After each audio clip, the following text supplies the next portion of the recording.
नमः श्री वत्सवक्षे नमः सर्वेशाय नमः गोपालाय नमः पुरुषोत्तमाय नमः गोपीश्वराय नमः परंज्योतिये नमः वैकुंठपतिये नमः नव्याय नमः सुधातनये नमः ज्ञानकेन्द्राय नमः नित्यजीवनरूपपतिये नमः चतुर्वेदात्मकाय नमः विष्णुवे नमः अच्युताय नमः लक्ष्मीप्रियाय नमः धरापतये नमः सुरापतये नमः निर्मलाय नमः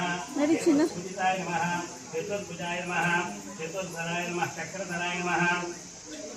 सिद्धांगाय नमः त्रिगुणाश्रयाय नमः निर्विकल्पाय नमः निष्कलंकाय नमः निरंजनाय नमः निराभासाय नमः निर्गुणाय नमः निरभद्रवाय नमः गदाधराय नमः स्वांगवाणीय नमः नंदकिने नमः शंखचक्रधराय नमः अनेकमूर्तये नमः कटियस्ताय नमः धीनबंधवे नमः आप्तलकवृधाय नमः आकाशराजवरदाय नमः योगी विद्वत्वमंदराय नमः दामोदराय नमः जगत्पलाय नमः पापज्ञाय नमः भक्तवत्सलाय नमः शुंशुमाराय नमः जगन्मकटशोभिताय नमः शंकरत्वलशौर्यग्रीवाय नमः कन्याशुंसच्चिदानरूपाय नमः जगन्मंगलाय नमः यज्ञरूपाय नमः यज्ञभोक्त्रे नमः चिन्मयाय नमः परमेश्वराय नमः परमार्थप्रदाय नमः शान्ताय नमः गोर्दण्डविक्रमाय नमः परात्पराय नमः परब्रह्मणे नमः श्रीविभवे नमः जगदीश्वराय नमः।